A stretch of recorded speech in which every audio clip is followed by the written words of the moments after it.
أعوذ بالله من الشيطان الرجيم. بسم الله الرحمن الرحيم. الحمد لله. الحمد لله. والصلاة والسلام على رسول الله وعلى آله وأصحابه أجمعين. أما بعد. أعوذ بالله من الشيطان الرجيم. بسم الله الرحمن الرحيم. سبحانك لا علم لنا إلا ما علمتنا. ربنا زدنا علما.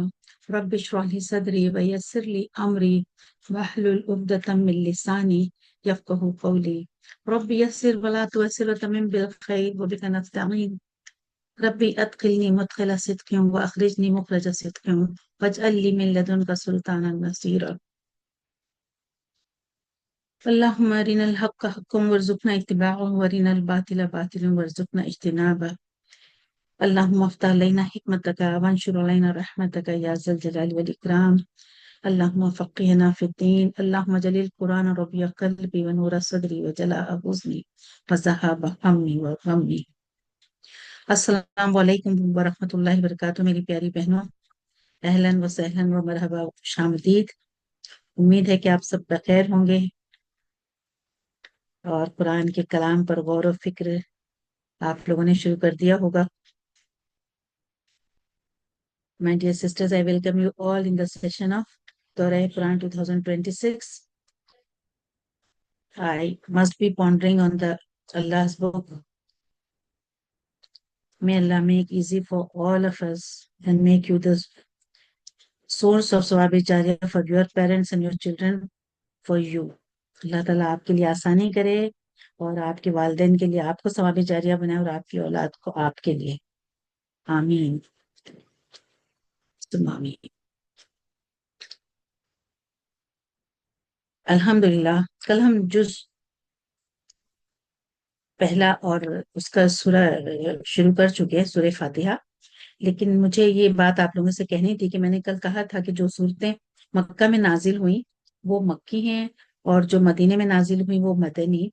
تو یہ جو ہے مجھ سے غلطی ہوئی، اس لیے کہ جو ہجرت سے پہلے نازل ہوئی ہیں وہ مکی ہیں اور جو آپ صلی اللہ علیہ وسلم کے ہجرت کرنے کے بعد نازل ہوئی وہ مدنی ہیں. ٹھیک ہے، تو یہ آپ لوگ پلیز کریکشنز کر لیجئے. اللہ تعالیٰ بھی مجھے معاف فرمائے. اور یہ جو ہے ضروری ہے کیونکہ کچھ مدنی صورتیں جو ہے نا ہجرت کرنے کے بعد جب آپ صلی اللہ علیہ وسلم نے حج کیا تھا تب مکے میں آئے تھے وہ، اور اس وقت بھی کچھ آیتیں نازل ہوئی اور وہ مدنی ہیں. اسی لیے you have to do the correction. Okay, تو پھر آپ کر لیجئے، لکھ لیجئے. اور دوسری بات یہ تھی کہ ہم نے جو پڑھا تھا نماز کے بارے میں نا، کہ جو جہری نماز ہو یا سری سورہ فاتحہ پڑھنا ضروری ہے. تو اس کے لیے میں نے صحیح حدیث بھی جو ہے وہ بتائی تھی آپ لوگوں کو. اور وہ بھی اس لیے کہ وہ بہت ضروری ہے کیونکہ کئی بھائی بہن جو ہے نا وہ ایسا نہیں کرتے ہیں. جب بھی کہیں امام کے پیچھے پڑھتے ہیں تو پھر وہ نہیں پڑھتے سورہ فاتحہ. تو اس وجہ سے پھر تو آپ کی نماز ہی نہیں ہوگی نا. یہاں تک کہ جمعہ کی نماز کے لیے بھی آپ جا رہے ہیں، عیدین کی نماز کے لیے بھی جا رہے ہیں اور امام کے پیچھے پڑھ رہے ہیں تو آپ نہیں پڑھیں گے. تو یہ اس کے لیے بھی بہت ضروری ہے. تو یہ پوائنٹ بھی آپ لوگ نے نوٹ کیا ہی ہوگا. اور کچھ بہنوں کے سوالات بھی ہوتے ہیں کہ ایسے کیوں ہے، لیکن کیا ہوتا ہے نا کہ یہ جو غلط فہمی اس وجہ سے ہوئی ہے کہ سورہ آراف چیپٹر 7 کی آیت نمبر 204 اور جب نازل ہوئی نا، وَإِذَا قُرِئَ الْقُرْآنَ فَاسْتَمِعُوا لَهُ وَأَنصِتُوا لَعَلَّكُمْ تُرْحَمُونَ. یعنی جب آپ قرآن پڑھا جائے نا تو آپ کیا کرو، خاموشی سے سنو، غور سے، اور خاموش رہو تاکہ آپ پر رحم کیا جائے. تو یہ اس وقت نازل ہوئی تھی جب مکہ میں جو قریش جو تھے، مشرک تھے، تو وہ ان لوگوں کو آپ صلی اللہ علیہ وسلم کی دعوت پسند نہیں آئی. تو آپ صلی اللہ علیہ وسلم صحابہ ہم جب بھی نماز پڑھتے وہ لوگ تالیاں بجاتے، خوب شور کرتے، بالکل جیسے کہ انہیں نا وہ ڈسٹرب کرنا چاہتے تھے. تو اس وجہ سے یہ اس آیت کا نزول ہوا تھا کہ خاموش رہو، سنو غور سے. ہو سکتا ہے تم پہ رحم کیا جائے نا، وہ ہو سکتا ہے سمجھیں گے تو ایمان لے آئیں گے. کتنے تو اسی طرح سے ایمان لے آئے تھے قرآن مجید جو کلام سن کر. تو یہ اس وجہ سے غلط فہمی ہوئی. اور ابھی بھی جو ہے جو لوگ نہیں پڑھتے وہ اسی کو کوٹ کرتے ہیں کہ یہ کیا ہے، لیکن یہ ہر آیت جو نازل ہوئی ہے نا اس کا کچھ سبب ہے، اس کے پیچھے کچھ اس کا پس منظر ہے، تو وہ بھی ہمیں معلوم ہونا چاہیے. اسی لیے ہم جو ابھی تھوڑی بہت بھی تفسیر کر رہے ہیں غور و فکر، اسی لیے کہ یہ ساری چیزیں ہمیں معلوم نہیں ہے نا. آپ نے دیکھا 1 2 دن میں ہم نے کتنا کچھ پڑھا، تو یہ سب کیا تھا کہ ہمیں پہلے سے نہیں معلوم تھا. اور اسی لیے ہم دیکھتے کہ کئی جگہ پر جو نماز ہے یہاں پر یا حرم میں بھی ہے، وہ جو ہے الحمدللہ رب العالمین سے شروع ہوتی ہے. کیونکہ آپ صلی اللہ علیہ وسلم کو جو ہے نا بسم اللہ الرحمن الرحیم جب کوئی نئی صورت نازل ہوتی تھی تب اس کا نزول ہوتا تھا، تو آپ سمجھتے تھے کہ یہ یہاں سے نئی صورت شروع ہو رہی ہے. اسی لیے قرآن مجید میں جو ہے نا کل 113 صورتیں ہیں، آیتیں ہیں اس کی بسم اللہ الرحمن الرحیم کے. کیونکہ سورہ توبہ کے شروع میں بسم اللہ الرحمن الرحیم نہیں ہے، لیکن یہ بسم اللہ جو ہے سورہ نمل میں ہے. سلیمان علیہ السلام نے جب خط لکھا تھا نا سبا کو، تو تب انہوں نے اس میں یہ مینشن کی تھی بسم اللہ الرحمن الرحیم. تو اس طرح سے وہ بھی 114 ہو گئی آیتیں. ٹھیک ہے. اور اسی کے بارے میں یہ کہ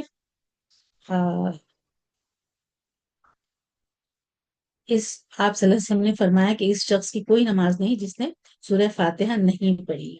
یہ جو حدیث ہے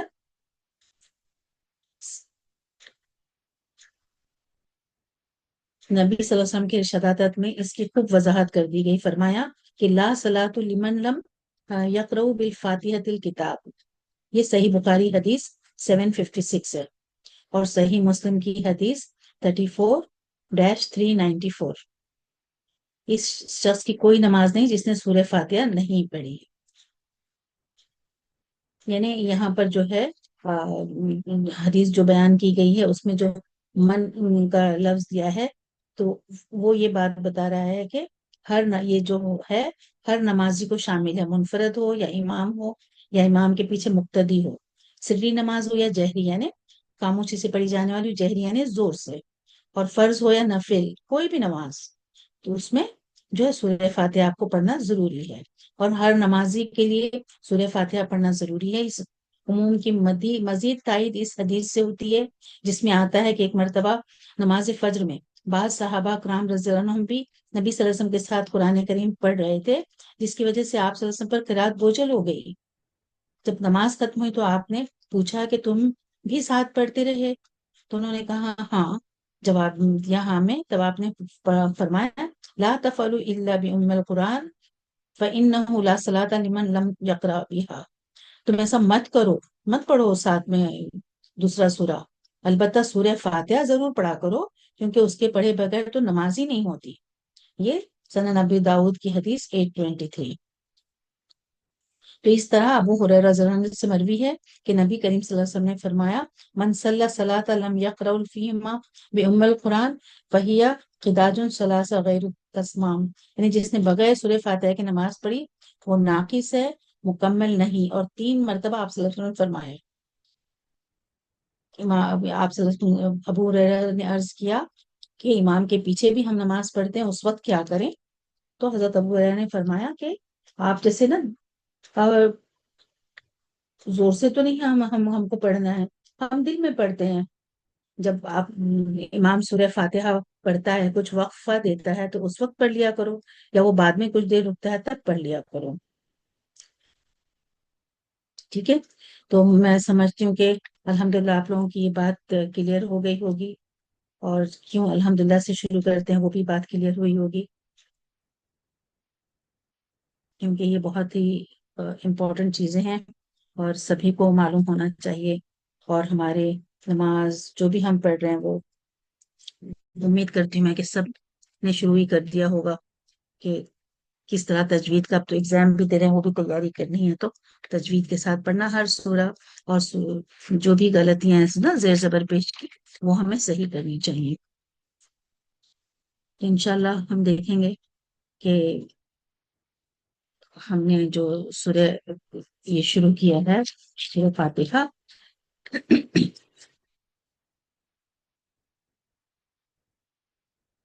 الحمدللہ کہنے کی فضیلت ہم نے نہیں پڑھی تھی، تو ایک دفعہ جو ہے الحمدللہ کہنا کیسا ہے، ترازو کو جو ہے نا نیکیوں سے وہ بھر دیتا ہے، اور سبحان اللہ کے ساتھ الحمدللہ کہنا بھی زمین و آسمان کے درمیان ساری جگہ کو نیکیوں سے بھر دیتا ہے۔ تو یہ جو حدیث ہے اس کی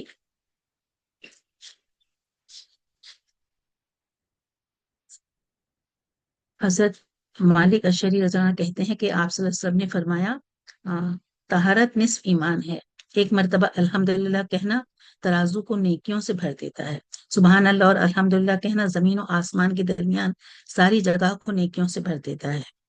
نماز دنیا و آخرت میں چہرے کا نور ہے، صدقہ دلیل اور صبر روشنی ہے۔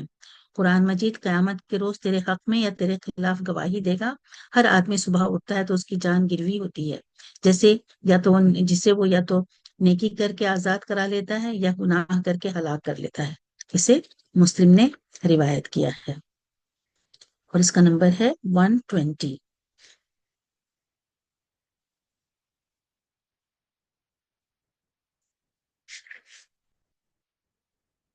اور ایک حدیث میں حضرت جابر رضی اللہ عنہ کہتے ہیں کہ رسول اللہ صلی اللہ علیہ وسلم نے فرمایا بہترین ذکر لا الہ الا اللہ اور بہترین شکر الحمدللہ۔ اسے ابن حمان نے روایت کیا ہے، حدیث نمبر ہے 1497۔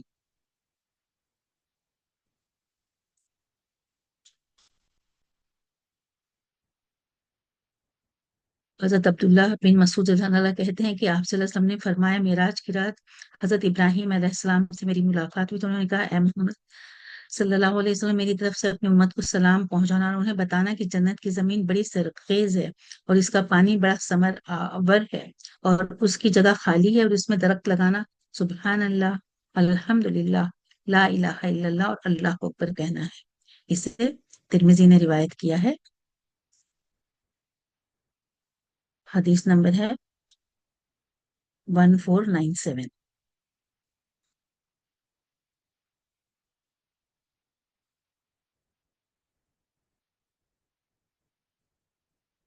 نہیں 1497 تو یہ جو ابھی میں نے پہلے پڑھی تھی اس کا نمبر ہے، اس کا نمبر ہے 3/2755۔ ٹھیک ہے، یہ ترمیزی نے اسے روایت کیا ہے۔ الحمدللہ الحمدللہ الحمدللہ سبحان اللہ ماشاء اللہ بارک اللہ۔ الحمدللہ کے بارے میں تو اتنا کچھ ہے تفاسیر میں، اگر ہم تفصیل سے پڑھنے جائیں تو پتہ نہیں ہمیں کتنے دن لگ جائیں۔ کل ہم پڑھ چکے ہیں الحمدللہ رب العالمین الرحمن الرحیم مالک یوم الدین، مالک یوم الدین تو نہیں پڑھا، الرحمن الرحیم تو پڑھ چکے ہیں، اور مالک یوم الدین انشاءاللہ ہم آج دیکھیں گے۔ ٹھیک ہے، تو مالک کون ہے؟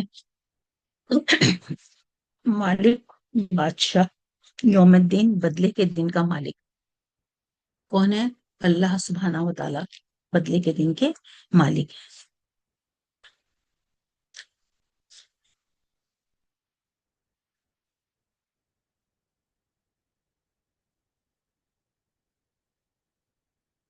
پہلی آیت میں اللہ کی معرفت کا ذکر تھا، اب اس 5ویں آیت میں جو ہے روز آخرت پر ایمان اور روز آخرت میں اللہ تعالیٰ کے عملی اقتدار و اختیار کا ذکر کیا گیا ہے، یعنی اللہ تعالیٰ ہر انسان کو اس کے اچھے اعمال کا اچھا اور برے اعمال کا برا بدلہ دے گا، وہ ایسا بدلہ دینے کی اور اپنے اس فیصلے کو نافذ کرنے کی پوری قدرت رکھتا ہے۔ اعمال کے بدلے کے سلسلے میں بھی اللہ تعالیٰ کے بہت سے ضابطے اور قوانین ہیں جس کا ذکر قرآن کریم میں بہت سے مقامات پر آیا ہے، مثلاً یہ کہ نیکیوں کا بدلہ اللہ جسے چاہے گا بہت زیادہ بھی دے سکتا ہے، مگر برائی کا بدلہ اتنا ہی دے گا۔ سبحان اللہ، اللہ سبحانہ تعالیٰ کتنے رحیم و کریم ہے، بھلائی کا بدلہ بڑھا چڑھا کر جتنا بھی چاہیں دے، لیکن برائی اتنی ہی جتنا کی گئی ہے، جتنے اس نے برائی کی، یا یہ کہ ایک کے جرم کی سزا دوسرے کو نہیں دی جائے گی، یا یہ کہ کوئی مجرم کسی صورت میں سزا سے بچ نہیں سکے گا، ان سب چیزوں کا ذکر جو ہے قرآن میں بہت سے مقامات پر آیا ہے۔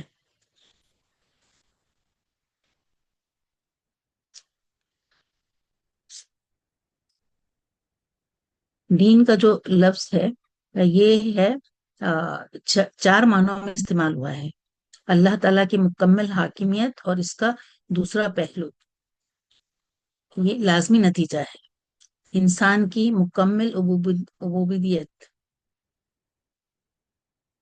فَاعْبُدُوا اللَّهَ مُخْلِصًا لَهُ الدِّينَ أَلَا لِلَّهِ الَّذِينَ خالص، چیپٹر 39 کی 2 اور 3 آیت.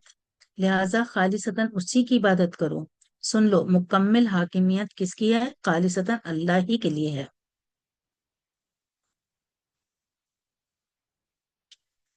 اور قانون، سزا اور جزا حضرت یوسف علیہ السلام کی یہ شان کے لائق نہ تھا. ما کانا لیاخذوا اخاہ فی دین الملک، ممکن نہ تھا کہ وہ بادشاہ کے قانون کے مطابق اپنے بھائی کو رکھ سکتے نا.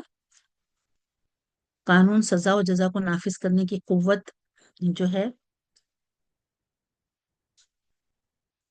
پھر اگر تم سچے اور قانون کی گرفت سے آزاد ہو تو جب جان لبوں پر آ جاتی ہے تو اسے لوٹا کیوں نہیں لیتے؟ ہم بالکل قادر ہی نہیں ہیں اسی چیز پر. جو ہے اللہ سبحانہ و تعالیٰ یہ ہیں بدلے کے دن کے مالک ہیں.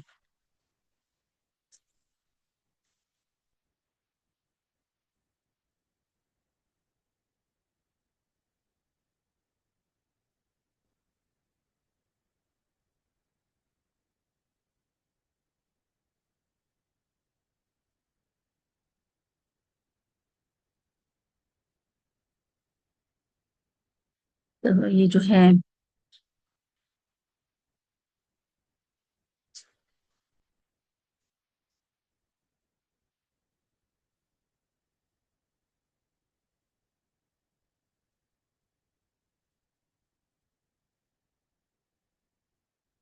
یہاں پر جو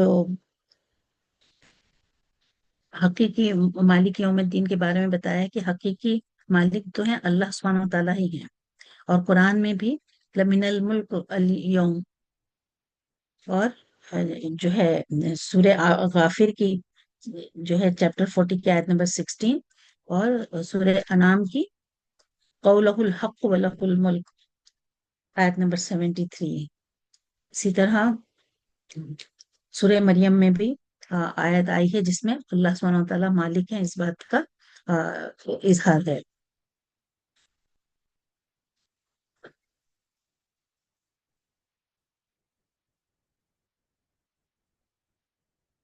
سورہ الناس میں بھی ہم پڑھ چکے ہیں نا، قل اعوذ برب الناس ملک الناس. تو انسانوں کا کون ہے مالک؟ جو ہے صرف اللہ سبحانہ وتعالیٰ ہے. یعنی میں پناہ پکڑتا ہوں لوگوں کے رب اور لوگوں کے مالک کی. اور فرمایا جو ہے لفظ ملک سے ماخوذ ہے، جیسے فرمایا لمن الملک اليوم.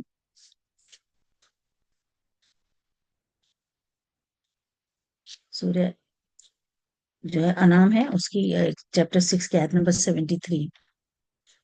ابن عباس رضی اللہ عنہ فرماتے ہیں اس دن اس کی بادشاہت میں اس کے سوا کوئی نہ ہوگا، جیسے کہ دنیا میں مجازن تھے. دنیا میں یوم الدین سے مراد مخلوق کے حساب کا یعنی قیامت کا دن ہے، جس دن تمام اچھے برے اعمال کا بدلہ دیا جائے گا.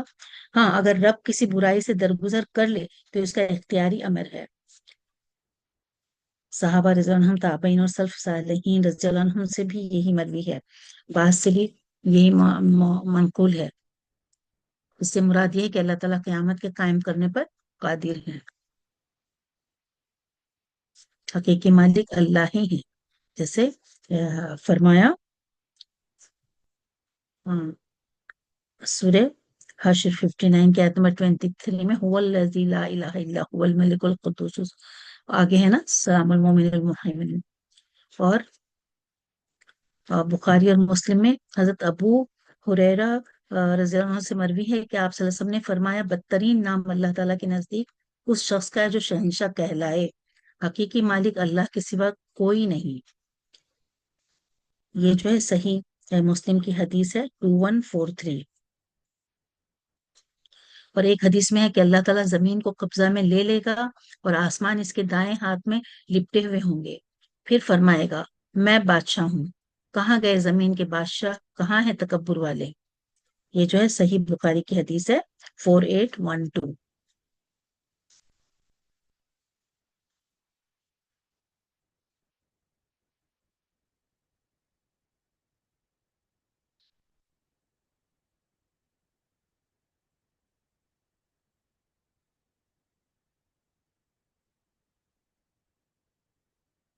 اور دین کی تشریح کے بارے میں، دین کے معنی بدلے اور جزا اور حساب کے ہیں، جیسا کہ قرآن کریم میں ہے، اس دن اللہ تعالیٰ انہیں پورا پورا بدلہ دے گا، اور وہ جان لیں گے اور جان لیں گے۔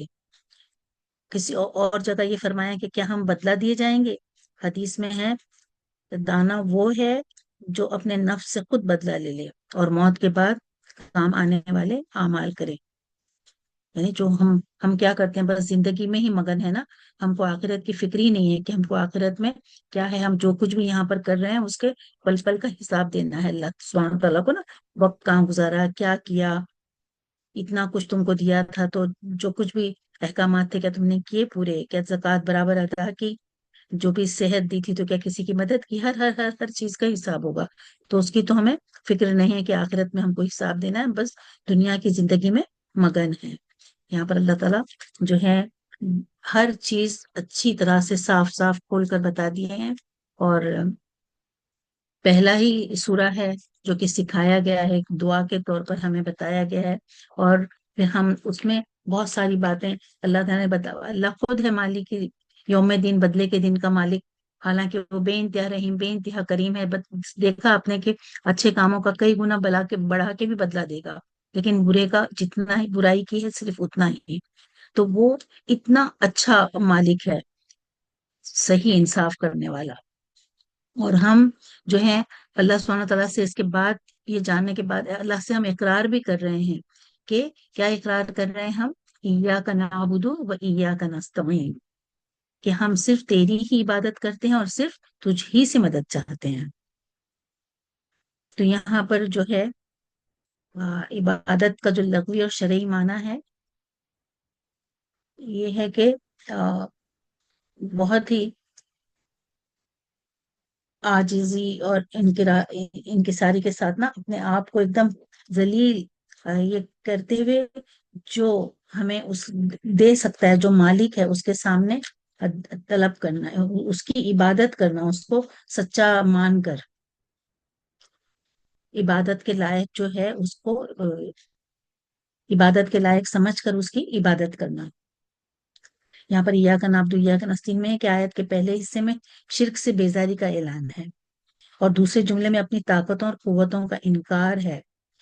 یعنی ہم کچھ نہیں کر سکتے، ہم صرف تجھی سے مدد چاہتے ہیں، ہمارے حق میں ہمارے پاس کوئی بھی چیز نہیں ہے۔ ہم اللہ عز و جل کی طرف اپنے تمام کاموں کو سپرد کرتے ہیں۔ اللہ ہی کی عبادت کر اور اسی پر بھروسہ کر، تیرا رب تیرے اعمال سے غافل نہیں ہے۔ کہہ دے وہی رحمان ہے، ہم اس پر ایمان لے آئے، اس پر ہم نے توکل کیا، اور فرمایا رب المشرق والمغرب لا الہ الا ہوا فاتخذہ وکیلا، یعنی مشرق اور مغرب کا رب وہی ہے، اس کے سوا کوئی معبود نہیں، تو اسی کو اپنا کارساز بنا۔ یہی مضمون اس آیت کریمہ میں بھی ہے۔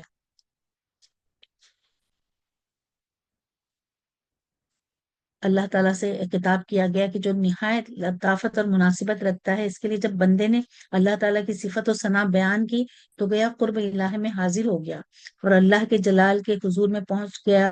اب مالک کو خطاب کر کے اپنی ذلت اور مسکینی کا اظہار کرنے لگا، اور کہنے لگا کہ یا رب، ہم تو تیرے ذلیل غلام ہیں اور اپنے تمام کاموں میں تیرے ہی محتاج ہیں۔ اس اس میں اس بات کی بھی دلیل ہے کہ اس پہلے کے تمام جملوں میں جو ہے وہ خبر تھی، بتایا جا رہا تھا کہ اللہ جو ہے اللہ تعالیٰ کی حمد و ثنا کی، اللہ کی تعریف کی، اللہ رحمان ہے، رحیم ہے، اس کا اعتراف کیا، بدلے کے دن کا مالک ہے، اس کا اعتراف کیا۔ پھر اس کے بعد ہم نے بتایا کہ ہم صرف اور صرف تیری عبادت کرتے ہیں اور صرف تجھ ہی سے مدد چاہتے ہیں۔ اسی لیے اس شخص کی نماز، یہاں اللہ تعالیٰ نے اپنی بہترین صفات پر اپنی ثنا آپ کی تھی، اور بندوں کے اپنی ثنا انہی الفاظ کے ساتھ بیان کرنے کا ارشاد فرمایا تھا۔ اسی لیے اس شخص کی نماز صحیح نہیں جو اس صورت کو پڑھنا جانتا ہو اور پھر بھی نہ پڑھے۔ جیسے کہ بخاری اور مسلم کی حدیث میں حضرت عبادہ بن سامت رضی اللہ عنہ سے مروی ہے کہ آپ صلی اللہ علیہ وسلم نے فرمایا، نہیں نماز اس شخص کی جو سورہ فاتحہ نہ پڑھے۔ یہ صحیح بخاری کی حدیث 1756 اور صحیح مسلم 394۔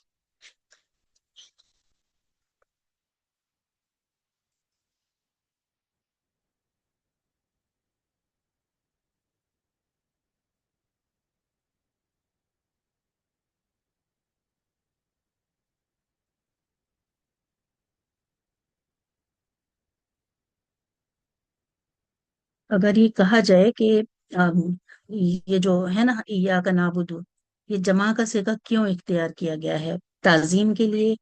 تو اس مقام پر یہ نہایت ہی نامناسب لگتا ہے کہ ایک تو عاجزی انکساری سے مانگ رہے ہیں، اور پھر تعظیم تو کس بات کی؟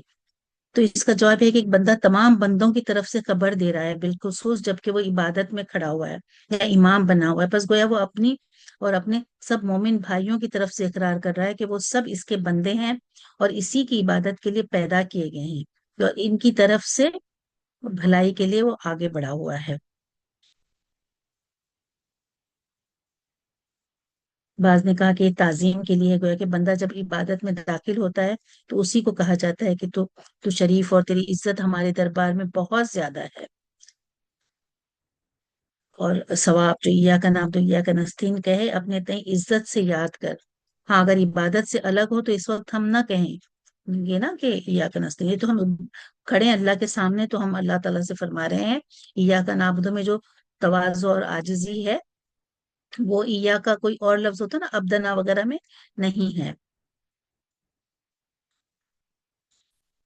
بندہ جو ہے اللہ تعالیٰ کی پوری عبادت اور جیسی چاہے ویسی ثنا و صفت بیان کرنے پر قدرت ہی نہیں رکھتا۔ اللہ تعالیٰ اپنے رسول صلی اللہ علیہ وسلم کا نام عبد یعنی غلام ان جگہوں پر لیا ہے جہاں اپنی بڑی بڑی نعمتوں کا ذکر کیا ہے، جیسے قرآن نازل کرنا، نماز میں کھڑے ہونا، معراج کرانا وغیرہ۔ جیسے سورہ کہف کی پہلی آیت ہم پڑھتے ہیں الحمدللہ الذی انزل علی عبدہ الکتاب، یہاں پر عبد کہا محمد صلی اللہ علیہ وسلم کو۔ اور سورہ جن چیپٹر 72 کی آیت 19 میں وَأَنَّهُ لَمَّا فَامَ عَبْدَ اللَّهِ، اور بنی اسرائیل میں آیت نمبر 117/1 میں کیا کہا؟ سبحان الذی اسرا بعبدہ، تو یہاں پر بھی بندہ عبد کہا۔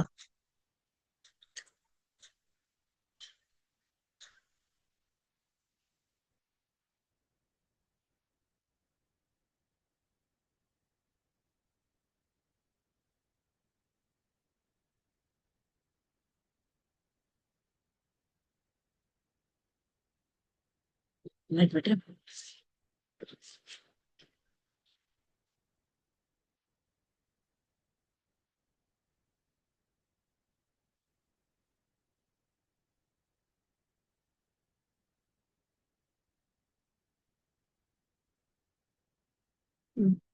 پہلی آیت میں ہم نے دیکھا نا کہ اللہ کی معرفت کا ذکر، اور پانچویں آیت میں روز آخرت پر ایمان۔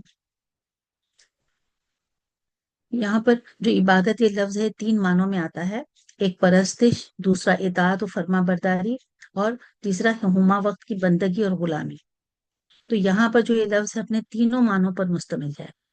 عبادت تین قسم کی ہے، جیسے ہم تشہد میں اس کا اقرار کرتے ہیں نا، تحیات للہ والصلوات والطیبات، یعنی کیا ہے؟ ہماری قلبی قولی عبادت، اور پھر بدنی عبادت، مالی عبادت، یعنی ہماری تمام قلبی بدنی اور مالی عبادتیں اللہ ہی کے لیے ہیں۔ قلبی عبادت میں توکل، خوف، امید، محبت، خشوع و خضوع شامل ہیں، یعنی صرف اللہ پر بھروسہ کیا جائے، اسی سے امید وابستہ کی جائے اور اسی سے ڈرا بھی جائے، اسی سے محبت باقی چیزوں سے بڑھ کر ہو، اور اس کے سامنے انتہائی عاجزی اور خشوع و خضوع کا اظہار ہو۔ بدنی عبادت سے مراد فرض نماز، نوافل نمازیں اور روزہ، حج اور دوسرے احکام الہی کی عملاً پیروی کرنا ہے۔ اور مالی عبادت سے مراد زکوٰۃ، صدقات اور خیرات، قربانی اور نذر و نیاز وغیرہ ہیں۔ اگر اللہ کے سوا کسی اور کے لیے ان کاموں میں سے کوئی بھی کام بجا لائے، یا اللہ کے سوا کسی اور کو بھی اس میں شریک کیا جائے، تو یہ عبادت کی نفی ہوگی اور اللہ تعالیٰ کے ساتھ شرک کرنا ٹھہرے گا۔ جس کے متعلق اللہ تعالیٰ فرماتے ہیں کہ وہ شرک کا گناہ کبھی بھی معاف نہیں کریں گے. سارے گناہ سمندر کے جھاگ کے برابر کیوں نہ ہو جائے وہ معاف کرے گا سوائے شرک کے. تو ہم نے دیکھا کہ جو ہے دعا استعانت جو ہے جس کے معنی مدد چاہنے کے ہیں، تو بس جیسے ہم دعا کرتے ہیں پکارتے ہیں، اللہ تعالیٰ نے عبادت ہی قرار دیا ہے اس کو. الدعا کیا ہے؟ یہ ہوا عبادت، دعا ہی اصل عبادت ہے. اور کیا ہے؟ دعا عبادت کا مغز ہے. اللہ تعالیٰ کو بہت پسند ہے کہ بندہ اس سے مانگے، اس کے سامنے عاجزی و انکساری کرے نا، تو اللہ تعالیٰ اس کو بہت پسند کرتا ہے. ہاں، اگر کسی شخص ہم کسی کام میں مدد چاہتے ہیں نا کسی اور سے، تو اس میں کوئی حرج نہیں ہے، وہ چیز الگ ہے. جو ہم کسی سے کچھ مدد چاہیں دنیاوی زندگی میں، دنیاوی کام میں، تو الگ بات ہے. لیکن ایسی چیزیں جو صرف اور صرف اللہ سبحانہ تعالیٰ ہی دے سکتے ہیں، جیسے اولاد ہے، تو کہیں جاتے ہیں منتیں مانگتے ہیں کسی اور کے در گڑ گڑاتے ہیں، تو یہ جو ہے یہ بالکل شرک ہے. اللہ تعالیٰ اسے معاف نہیں کرے گا.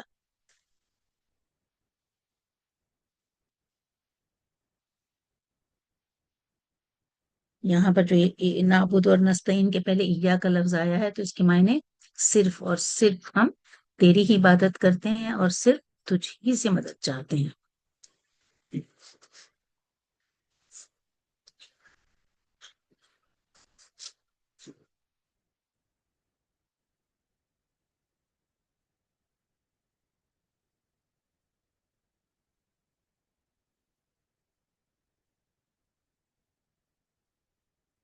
دعا مانگنے یا مدد چاہنے سے پہلے جو ہے لوگ کہتے ہیں کہ وسیلہ ہونا چاہیے، وسیلہ ضروری ہے. لیکن یہاں پر جو ہم دعا مانگ رہے ہیں، یہی عبادت جو کر رہے ہیں، یہی وسیلہ ہے. فضالہ بن عبیدہ رضی اللہ عنہ کہتے ہیں کہ رسول اللہ صلی اللہ علیہ وسلم نے ایک آدمی کو نماز میں دعا کرتے سنا، جس نے نہ تو اللہ کی حمد کی اور نہ ہی نبی صلی اللہ علیہ وسلم پر درود بھیجا. تو آپ صلی اللہ علیہ وسلم سے فرمایا کہ اس شخص نے جلدی کی. پھر اسے بلایا اور فرمایا تم میں سے کوئی شخص بھی جب دعا کرے تو پہلے اپنے پروردگار کی حمد و ثنا سے شروع کرے اور پھر نبی صلی اللہ علیہ وسلم پر درود بھیجے، پھر اس کے بعد جو چاہے دعا کرے.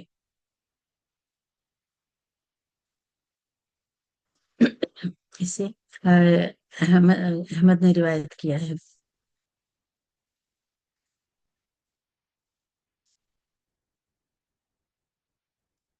تو یہاں پر ہم دیکھتے ہیں کہ ہم اللہ سبحانہ تعالیٰ سے تو کہتے ہیں نا ایاک نعبد و ایاک نستعین، لیکن ہم کی دنیاوی معاملات میں جو ہیں کتنی ہی بار اللہ تعالیٰ کو بھول جاتے ہیں اور بندوں سے عاجزی اور گڑ گڑانا اتنا کرتے ہیں کہ انہیں لگتا ہے کہ بس یہی ہمارا کام کرنے والے ہیں، اللہ کی ذات کچھ بھی نہیں. تو پھر اللہ سبحانہ و تعالیٰ جو ہے ہمارا یہ جو اسٹیٹمنٹ ہے ایاک نعبد کہ ہم صرف تیری عبادت کرتے ہیں، تو پھر وہ جو ہے کیسے اللہ سبحانہ تعالیٰ اس کو مانیں گے کہ بھئی بندہ کہہ رہا ہے لیکن کیا کر رہا ہے؟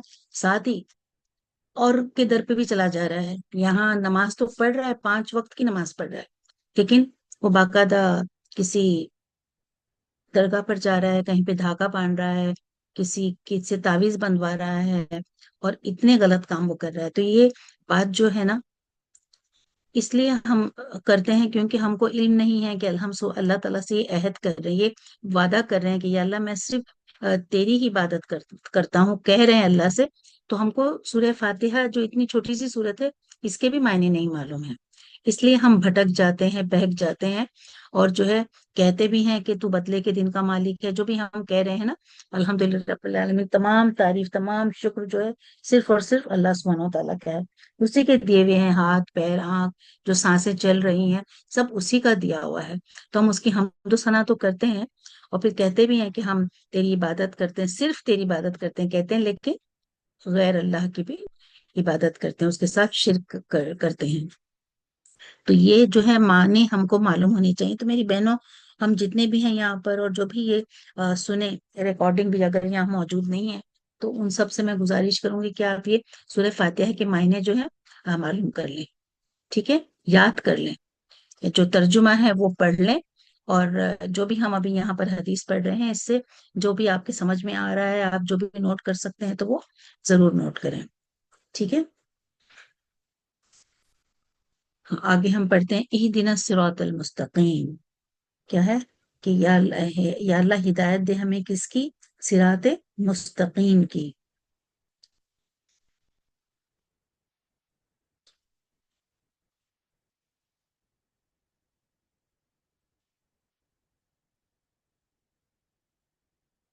اس آیت میں جو وسیلہ عبادت، ایک منٹ، ایک، صراط مستقیم جو ہے اللہ تعالیٰ کی طرف سے مقررہ کردہ وہ سیدھی راہ ہے جو بندے کو اللہ تک پہنچانے والی ہے، اور اس میں کوئی پیچ و خم یا افراط و تفریط نہیں ہے، اور یہ ایک ہی ہو سکتی ہے، جبکہ باطل راہیں لاتعداد ہوتی ہیں. اسی راہ کو اللہ تعالیٰ نے حبل اللہ بھی فرمایا ہے، اور رسول اللہ علیہ وسلم نے ما انا علیہ واصحابہ اس تعبیر فرمایا. اور صراط مستقیم کی دوسری تعبیر یہ بھی ہو سکتی ہے کہ حق کا وہ راستہ جو حضرت آدم علیہ السلام سے لے کر تا قیامت تک ایک ہی رہا اور رہے گا، اور وہی راستہ توحید اور ہر نبی کو وحی کیا گیا ہے. قرآن کریم جو ایسی آیات سے بھرا پڑا ہے جن میں لوگوں کو اللہ سے دعا کرنے کی ترغیب دی گئی ہے، اور پہلی دعا جو ہے ہمیں سکھائی گئی ہے وہ یہ اہدنا الصراط المستقیم. سورہ فاتحہ میں خود اللہ نے سکھائی، تو ہم کیا اللہ سبحانہ وتعالیٰ سے کہتے ہیں کہ اللہ ہمیں سیدھے راستے کی ہدایت دے؟ تو اس کے جواب میں اللہ سبحانہ وتعالیٰ نے ہمیں پورا قرآن مجید عطا فرما دیا.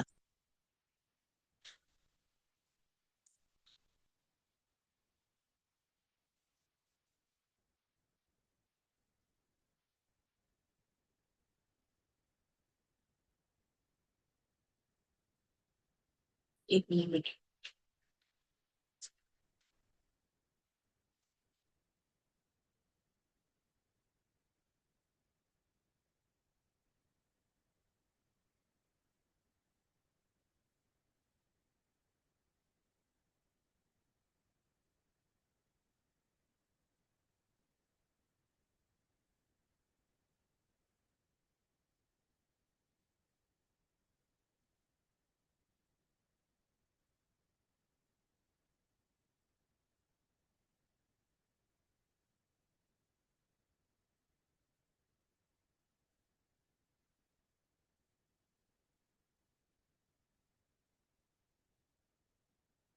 یہاں پر جو ہے آ،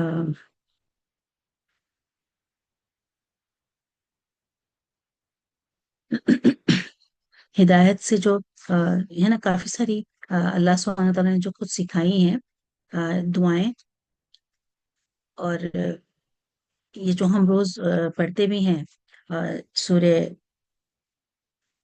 آراف کی آیت 43 پڑھتے ہیں نا. کیا ہے وہ؟ الحمدللہ الذی ہدانا لہذا، ہے نا کہ یہ اللہ کا ہم بہت شکر ادا کرتے ہیں کہ اللہ نے ہمیں ہدایت دی اس کی، ورنہ ہم جو ہے یہ نہیں کرتے جو ابھی ہم قرآن مجید کا ترجمہ کریں جو سیکھ رہے ہیں وغیرہ.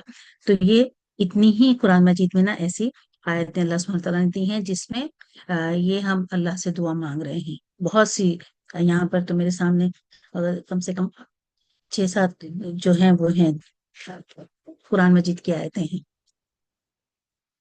مسند احمد کی ایک حدیث میں مروی ہے کہ آپ صلی اللہ علیہ وسلم نے فرمایا کہ اللہ تعالیٰ نے ایک مثال بیان کی صراط مستقیم کی. اس کے دونوں طرف جو ہے 2 دیواریں ہیں، ان میں کئی ایک کھلے ہوئے دروازے ہیں، اور دروازوں پر پردے لٹک رہے ہیں. صراط مستقیم کے دروازے پر ایک پکارنے والا مقرر ہے جو کہتا ہے کہ اے لوگو، تم سب کے سب اسی سیدھی راہ پر چلے جاؤ، ٹیڑھی ترچھی ادھر ادھر کی راہوں پر نہ جاؤ. ایک پکارنے والا اس راستے کے اوپر ہے. جب کوئی شخص ان دروازوں میں سے کسی کو کھولنا چاہتا ہے تو کہتا ہے کہ خبردار، اسے نہ کھولنا، اگر تو نے کھولا تو اس راہ لگ جائے گا اور صراط مستقیم سے ہٹ جائے گا. بس صراط مستقیم تو اسلام ہے، اور دیواریں اللہ کی حدیں ہیں، اور کھلے ہوئے دروازے اللہ تعالیٰ کی حرام کردہ چیزیں ہیں، اور دروازے پر پکارنے والا قرآن کریم ہے، اور راستے کے اوپر سے پکارنے والا وہ کھٹکا ہے جو ہر ایماندار کے دل میں اللہ کی طرف سے بطور واعظ کے ہوتا ہے. یہ جو ہے احمد کی اس کے نے روایت کیا ہے. حدیث نمبر ہے 4/182.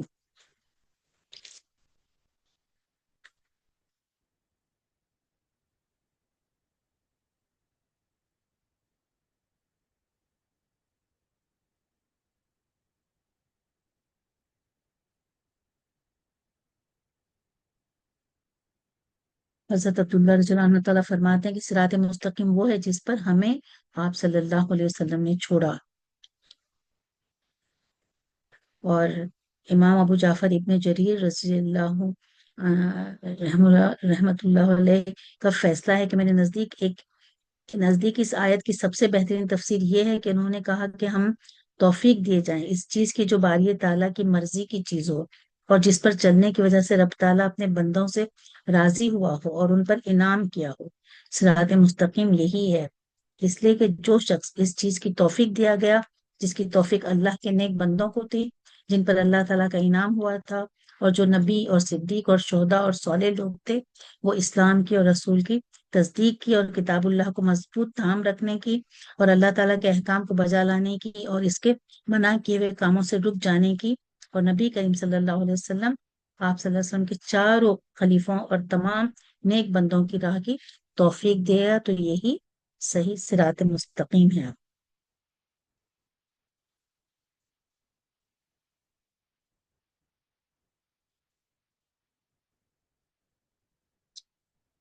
اگر یہ کہا جائے کہ مومن کو تو اللہ تعالیٰ کی طرف سے ہدایت مل چکی ہے، تو پھر اسے بھی کیا ضرورت ہے کہ وہ مانگے پھر سے؟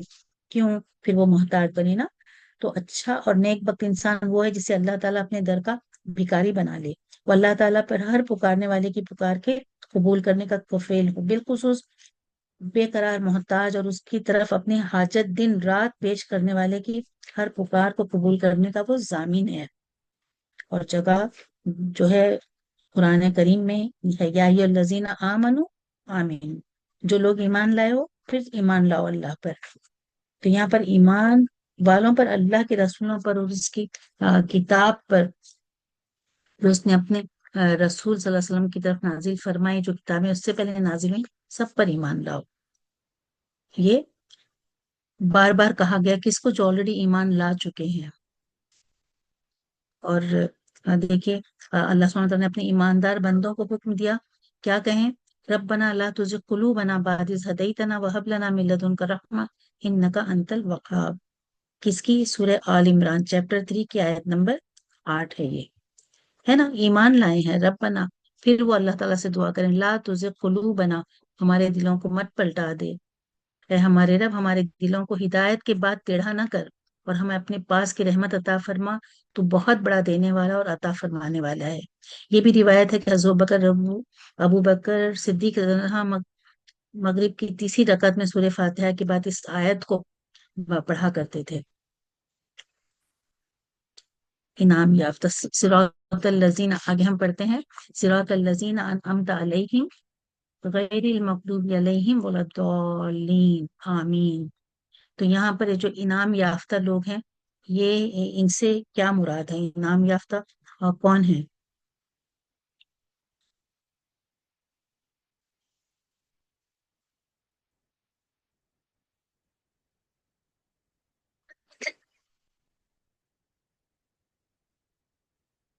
یہاں پر رب تعالیٰ رسول اللہ صلی اللہ علیہ وسلم کے ماننے والے اور ان کی ایک منٹ، ہاں یہاں پر ایک منٹ ہے،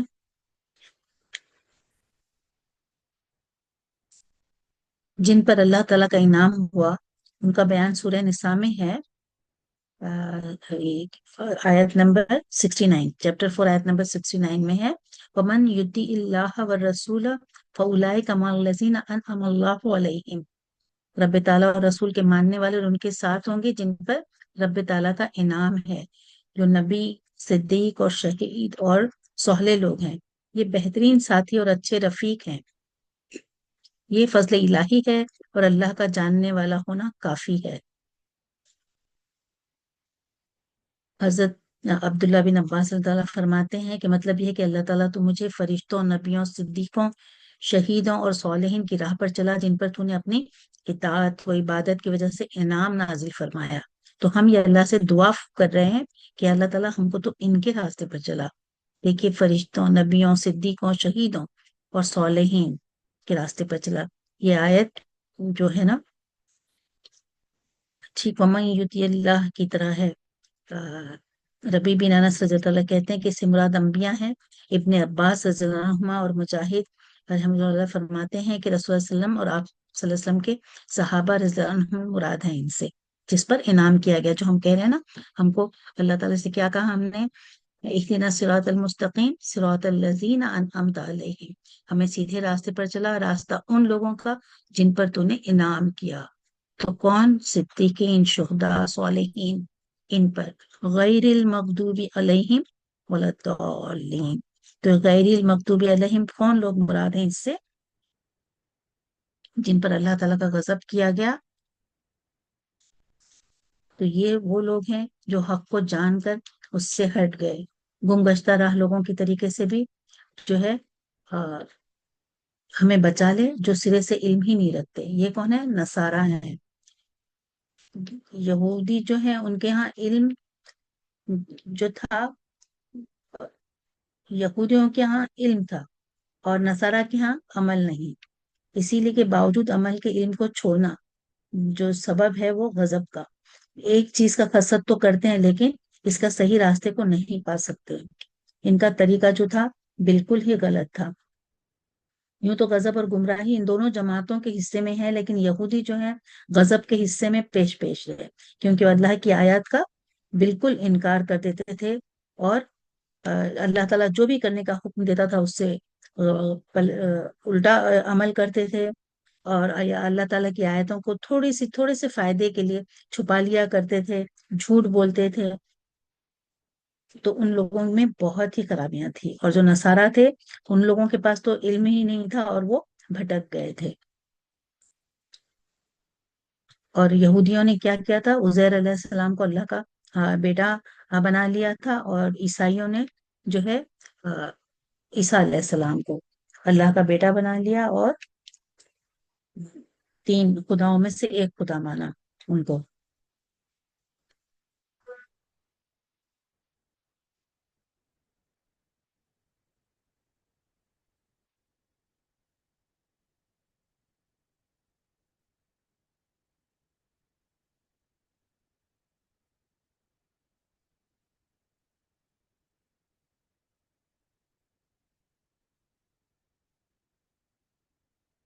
دیکھتے ہیں ہم اور اس کے بارے میں اگر کچھ یہ ہے کہ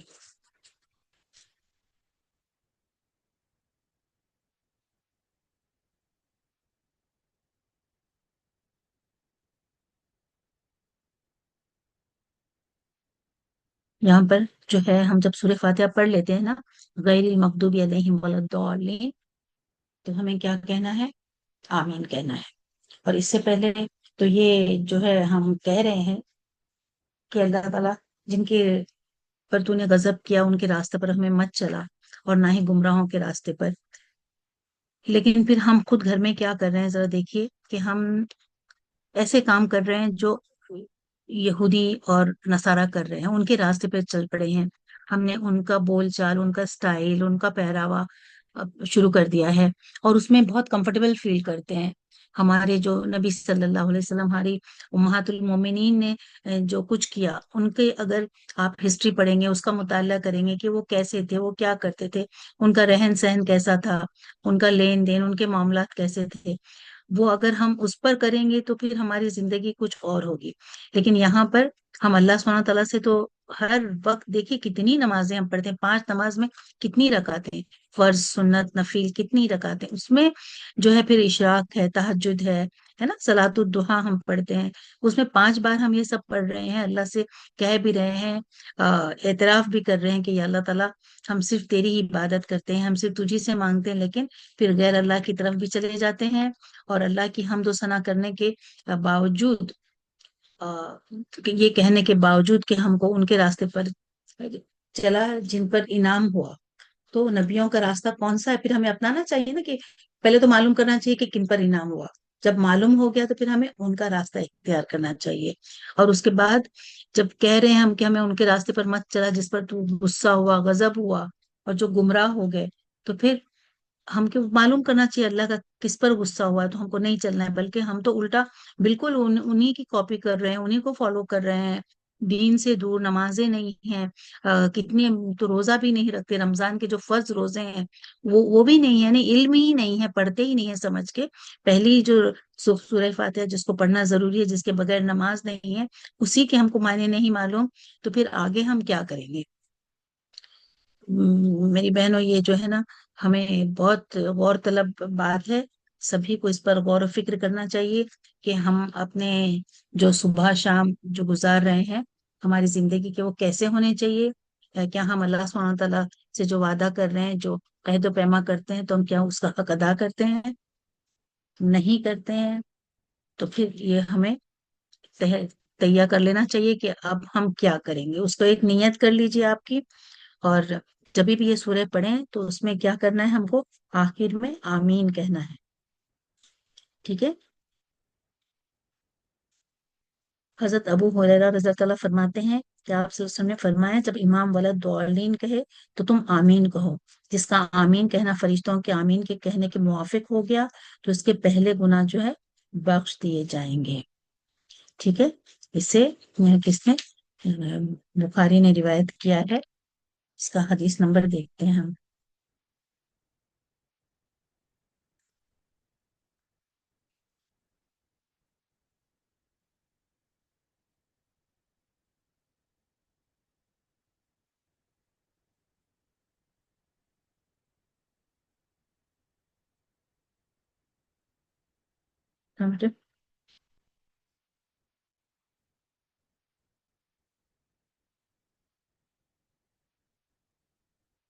یہاں پر مسلم کی یہ مسلم کی بھی حدیث ہے. جب امام آمین کہے تو تم بھی آمین کہو. جس کی آمین فرشتوں کے آمین سے مل جائے تو اس کے اگلے تمام گناہ معاف ہو جائیں گے. تو صحیح مسلم کی جو حدیث ہے اس کا نمبر موجود ہے 409. اور حضور صلی اللہ علیہ وسلم نے فرمایا، جب تم میں سے کوئی اپنی نماز میں آمین کہتا ہے اور فرشتے آسمان میں آمین کہتے ہیں اور ایک کی آمین دوسری کی آمین سے موافقت کر جاتی ہے تو اس کے تمام اگلے گناہ معاف کر دیے جاتے ہیں.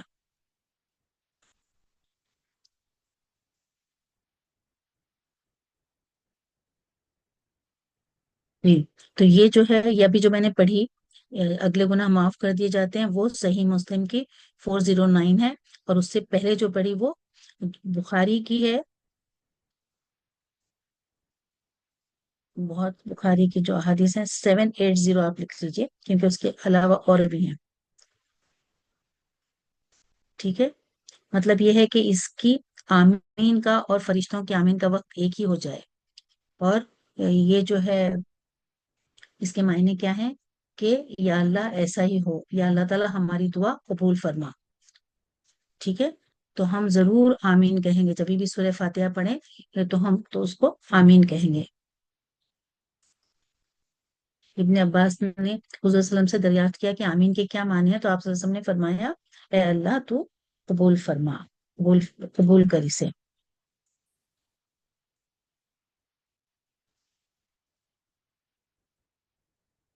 ٹھیک ہے. تو انشاءاللہ ہماری سورہ فاتحہ یہاں پر مکمل ہوتی ہے.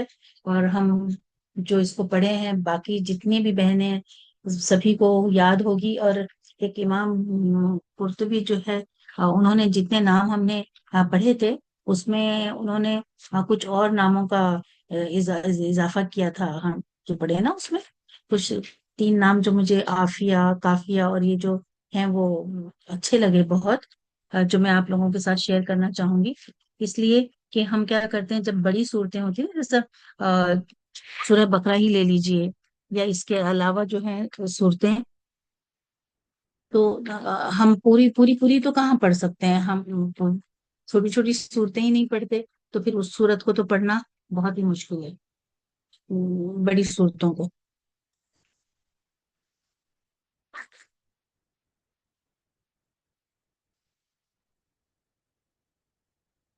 تو یہ جو ہے،